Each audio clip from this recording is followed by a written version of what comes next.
ராஜாவுக்கு வாழ்நாளெல்லாம் ஸ்தோத்திரம். கர்த்தருடைய நாமத்திற்கு மகிமை உண்டாவதாக. சோதனை என்ற இந்த வார்த்தையின் கீழாக நாம் பார்க்கும்போது, சோதனையின் மீது ஜெயத்தை நாம் பெற்றுக்கொள்ள வேண்டுமானால் இந்த வார்த்தையினுடைய அர்த்தத்தை நாம் புரிந்து கொள்ள வேண்டும். 3 விதமாக நாம் இதை பார்க்க முடியும். ஒன்று, வேதத்தின் ஆரம்பம் சொல்லுகிறது, பிசாசு சோதனைக்காரனாக இருக்கிறான். ஆசை காட்டி இச்சை உண்டாக்கி அவன் ஏவாளை வஞ்சித்தான். ஆங்கிலத்திலே சேட்டன் டெம்ப்டட் ஈவ் என்று போட்டிருக்குது. அந்த பழத்தை சாப்பிடணும் என்ற இச்சையை உண்டு பண்ணி கொடுத்தான். இரண்டாவது, தேவனுக்காக நிற்கிறவர்களையும் பிசாசு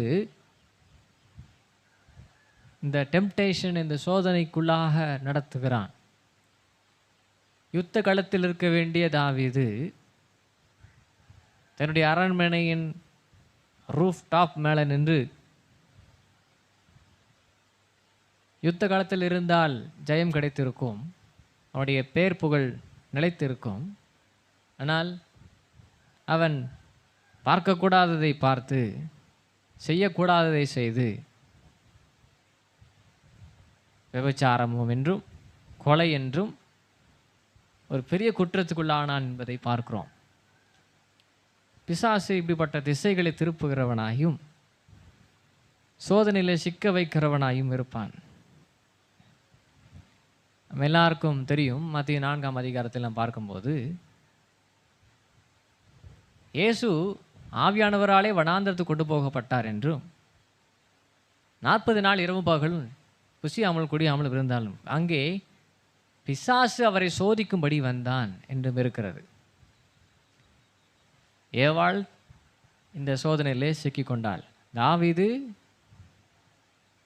இந்த சோதனையிலே சிக்கிக்கொண்டான். ஆண்டவராகிய இயேசுவோ சோதனைக்காரனாகிய பிசாசை அங்கே வார்த்தையினாலே, வசனத்தினாலே ஜெயித்தார் என்று நாம் பார்க்கிறோம். ஒரு சோதனை ஜெயிக்க வேண்டுமானால் நமக்கு வேத வசனம் நமக்கு தெரிந்திருந்தால், வேதத்தை தியானிக்கிற பழக்கம் நமக்கு இருந்தால் எளிதாக சோதனையை மேற்கொள்ள நம்மளால் முடியும். ஆமென்.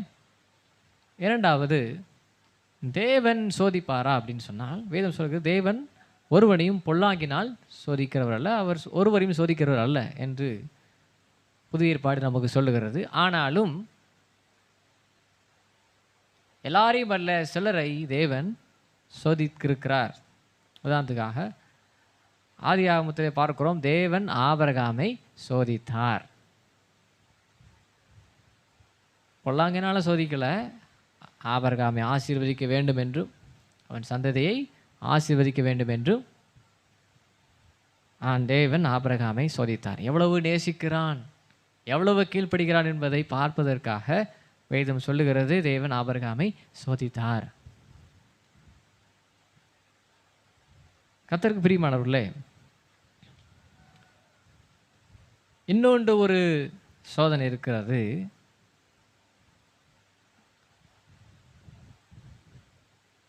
அது யாக்கோபு 1ஆவது அதிகாரம் 13, 14, 15 வசனங்களிலே சொல்லப்பட்டிருக்கிறவை தான் 3வது சோதனை. யாக்கோபு 1, 13ஆம் வசனம், 14ஆம் வசனம், 15வது வசனம். சோதிக்கப்படுகிற எவனும் நான் தேவனால் சோதிக்கப்படுகிறேன் என்று சொல்லாதிருப்பானாக. தேவன் பொல்லாங்கினால் சோதிக்கப்படுகிறவர் அல்ல, ஒருவரையும் அவர் சோதிக்கிறவரும் அல்ல. அவனவன் தன் தன் சுய இச்சையினால் இழுக்கப்பட்டு சிக்குண்டு சோதிக்கப்படுகிறான். பின்பு இச்சையானது கர்ப்பந்தரித்து பாவத்தை பிறப்பிக்கும். பாவம் பூரணமாகும் போது மரணத்தை பிறப்பிக்கும். மூன்றாவது சோதனை, அவனவன் தன் தன் சுய இச்சையினாலே இழுக்கப்பட்டு சிக்கொண்டு சோதிக்கப்படுகிறான். இந்த மூன்று காரியங்களை நாம் ஆராய்ந்து பார்க்கும் பொழுது, தேவன் நம்மை பொல்லாங்கினால் சோதிக்கிறவர் அல்ல, தேவன் நமக்கு நல்லவராக இருக்கிறார். ஆமென். இப்போ நம்ம ஜாக்கிரதையாக இருக்க வேண்டியது என்ன? பிசாசு நம்மை சோதிக்க உட்படும் போது, நம்மை பாவத்தில் விழ வைக்கும் போது, நம்முடைய வளர்ச்சியை தடுப்பதற்காக அல்லது நமக்கு ஆசை காட்டி பணத்தை குறித்தோ செல்வத்தை குறித்தோ மற்ற காரியங்களை குறித்தோ, எப்படி அந்த சாப்பிடக்கூடாது என்று சொல்லப்பட்ட பழத்தை அதன் மேலே ஒரு இச்சையை உண்டாக்கி கொடுத்தானோ, அதுபோல் இந்த உலகத்தில் பிசாசு தேவ பிள்ளைகளை ஏதாவது ஒரு விஷயத்தில் விழ வைக்க வேண்டும் என்று முதலாவது தவறான விஷயங்கள் மேலே ஆசை காட்டுவான். இதிலிருந்து நம்ம எப்படி ஜெயிப்பது, இந்த சோதனையை எப்படி நாம் மேற்கொள்வது என்றும், நாம் நமக்கு நாமே சோதனை வைத்து கொள்ளுவது. சுய இச்சை, இது பிசாசினால் உண்டாக்கப்பட்ட இச்சை அல்ல, நமக்குள்ளே இருக்கிற சுய இச்சை என்று போடப்பட்டிருக்கிறது. அவர் ஓன் டெம்டேஷன். சிலவற்றை ஆசைப்படுகிறோம், சிலவற்றை பெற்றுக்கொள்ள வேண்டும் என்றும் வாங்க வேண்டும் என்றும் விரும்புகிறோம். நமக்கு வாய்ப்பு இருந்தால் கிடைக்குமானால் வாங்கி விடுகிறோம், அதில் எந்த பிரச்சனையும் இல்லை. நமக்கு விருப்பமான ஒன்றை, சில வேளை முக்கியமான ஒன்றை கட்டாயம் வாங்கி ஆக வேண்டும் என்ற நிலை வரும்போது,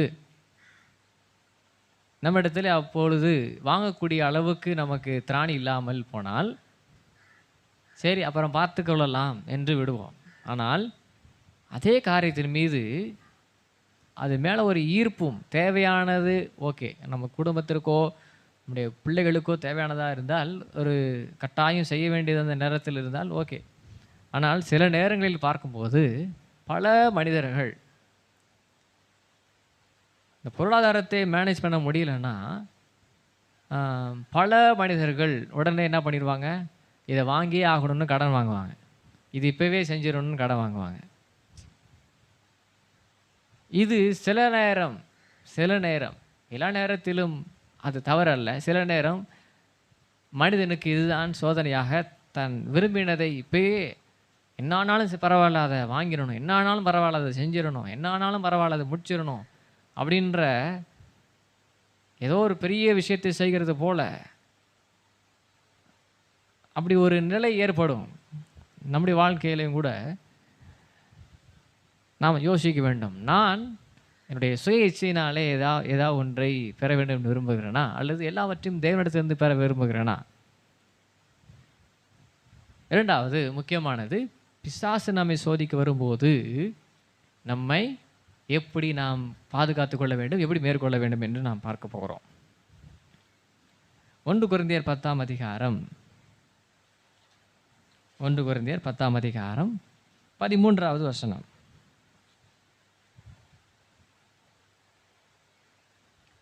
மனுஷருக்கு நேரிடுகிற சோதனை அல்லாமல் வேறே சோதனை உங்களுக்கு நேரிடவில்லை. தேவன் உண்மையுள்ளவராயிருக்கிறார். உங்கள் திராணிக்கு மேலாக நீங்கள் சோதிக்கப்படுவதற்கு அவர் இடம் கொடாமல், சோதனையை தாங்கத்தக்க சோதனையோடு கூட அதற்கு தப்பித்து கொள்ளும்படியான போக்கையும் உண்டாக்குவார்.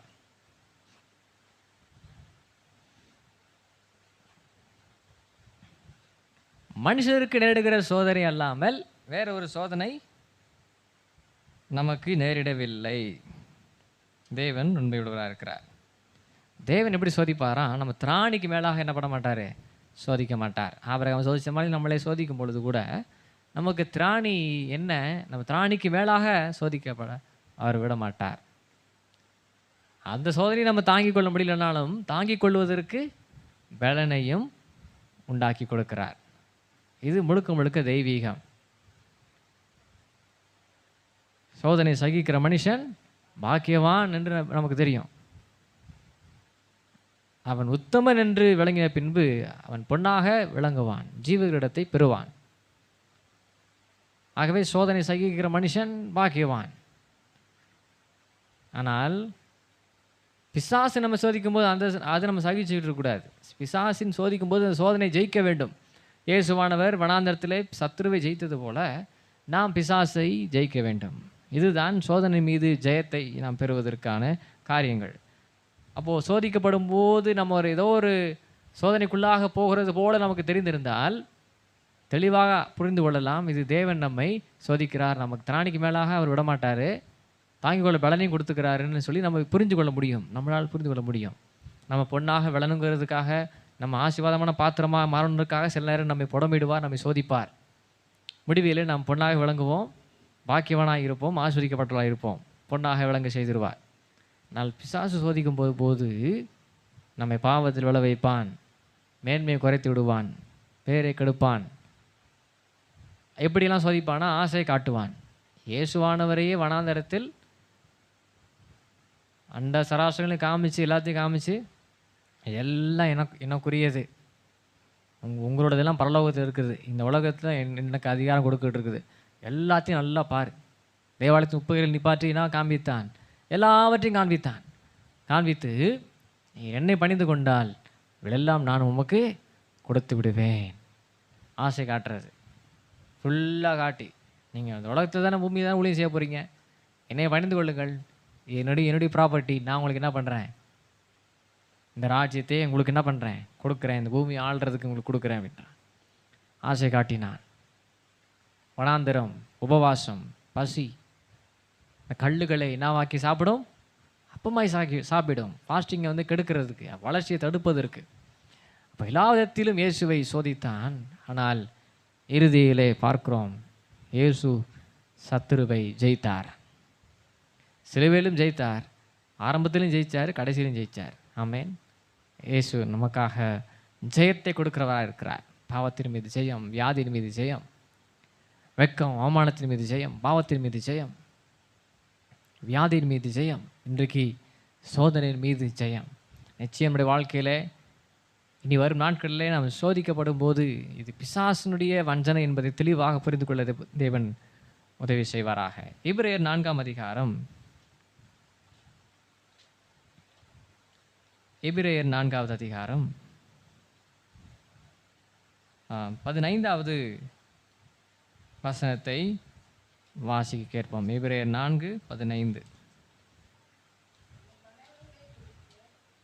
நம்முடைய பலவீனங்களை குறித்து பரிதபிக்கக்கூடாத பிரதான ஆசாரியர் நமக்கு இராமல் எல்லா விதத்திலும் நம்மை போல சோதிக்கப்பட்டு பாவமில்லாதவராய் இருக்கிற பிரதான ஆசாரியரே நமக்கு இருக்கிறார். அல்லேலூயா. தேவன் நமக்கு எப்படி இந்த ஜெயத்தை கொடுப்பார் என்று சொன்னால், எப்படி நமக்கு ஜெயத்தை கொடுக்குறார்? அவர் ஜெயிச்சார் பிசாசை, நம்ம எப்படி செய்கிறது? நமக்கு எப்படி அந்த ஜெயத்தை அவர் கொடுக்குறார்? எப்படி நம்ம சோதனை ஜெயிப்பது அப்படின்னு சொன்னால், எதுவும் சொல்லுகிறது ரொம்ப எளிதாக புரியக்கூடிய ஒரு வேத வசனம் பாருங்கள். நம்முடைய பலவீனங்களை குறித்து பரிதபிக்கக்கூடாத பிரதான ஆசிரியர் நமக்கு இராமல் எல்லா விதத்திலும் நம்மை போல சோதிக்கப்பட்டும் பாவமில்லாதவராயிருக்கிற பிரதான ஆசாரியரே நமக்கு இருக்கிறார். எல்லா விதத்திலும் நம்மை போல சோதிக்கப்பட்டார். அப்போ இந்த பூமிக்குள்ளாக வரும்போது பிசாசு எப்படி இயேசுவை சோதித்தானோ நம்மையும் அதே போல சோதிப்பான். ஆசை காட்டி வஞ்சனையினால் நம்மை திசை திருப்புவதற்காக, நம்மை பாவத்தில் விழ வைப்பதற்காக,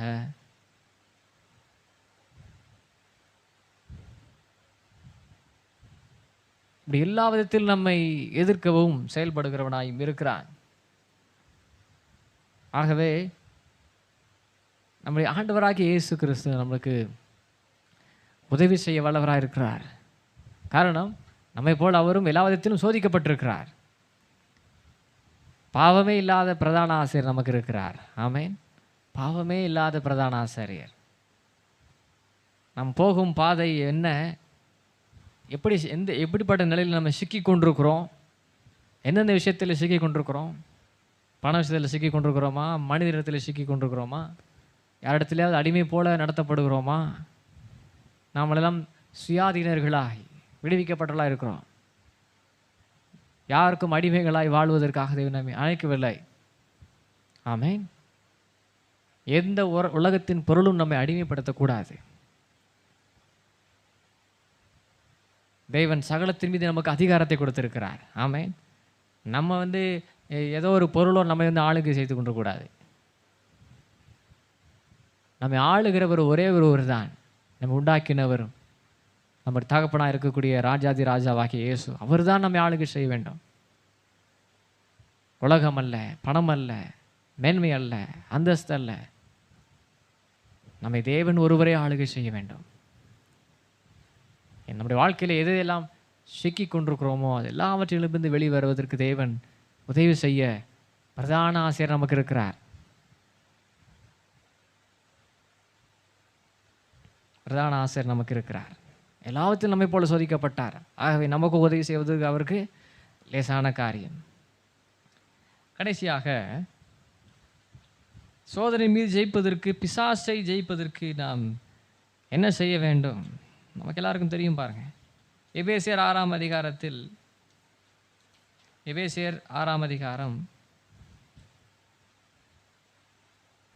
10ஆம் வசனம் முதல் 18ஆம் வசனம் வரையிலும் பார்க்கும்போது, எபேசியர் 6ஆம் அதிகாரம் 10 முதல் 18 வரையிலும் வாசிக்கிறேன், கவனிங்கள். கடைசியாக என் சகோதரரே, கர்த்தரிலும் அவருடைய சத்துவத்தின் வல்லமையிலும் பலப்படுங்கள். நீங்கள் பிசாசின் தந்திரங்களோடு எதிர்த்து நிற்க திராணி உள்ளவர்களாகும்படி தேவனுடைய சர்வாயுத வர்க்கத்தையும் தரித்து கொள்ளுங்கள்.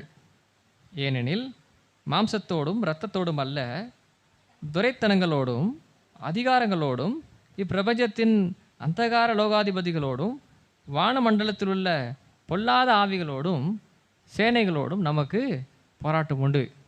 ஆகையால் தீங்கு நாளிலே அவைகளை நீங்கள் எதிர்க்கவும் சகலத்தையும் செய்து முடித்தவர்களாய் நிற்கவும் திராணி உள்ளவர்களாகும்படி தேவனுடைய சர்வாயுத வர்க்கத்தையும் எடுத்துக்கொள்ளுங்கள்.